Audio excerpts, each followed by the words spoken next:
So as you know, a year ago, I received my COVID vaccine when I gladly signed up for a clinical trial here in the United States with AstraZeneca. As a participant of a clinical trial, I was constantly reassured that if something were to go wrong, there would be thorough and meticulously developed protocols in place to provide a safety net, that the data would be collected and the benefits as well as the risks would be assessed and disclosed to the public. I never had any issue with any vaccine, so I figured this was going to be a smooth, easy ride. No big deal. Prior to my involvement, the pharmaceutical company agreed to pay any medical expense as a result of a possible injury. Unfortunately, for a lack of support on their part, we have had to refinance our home to pay for our medical expenses. Like Maddie's trial, we had a tracking app.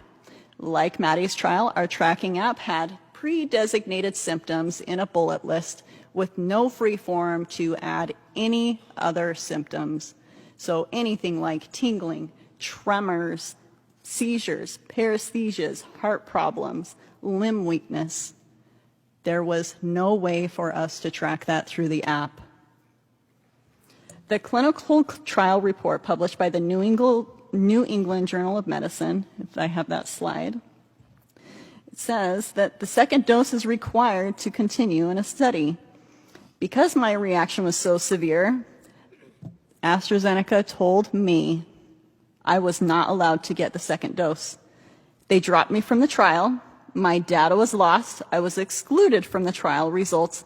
My access to the trial app was deleted. This is different than what is found in the report, which says that these individuals chose to forego the second dose. Because I couldn't finish the series, I was removed. Why doesn't this data matter? The clinical trial report also says serious adverse events will be recorded from the time of signed informed consent through day 730. I last heard from them on day 60. I am almost at day 365. That is 10 months of critical safety data gone.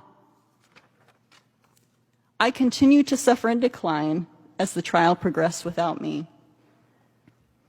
So what are the agencies doing about this? As we have heard, there's a lot of questions that need answers. The heads of the NIH, FDA, and CDC have known firsthand about my case and thousands of others. These direct reports began as early as last December. I, along with several injured physicians, continued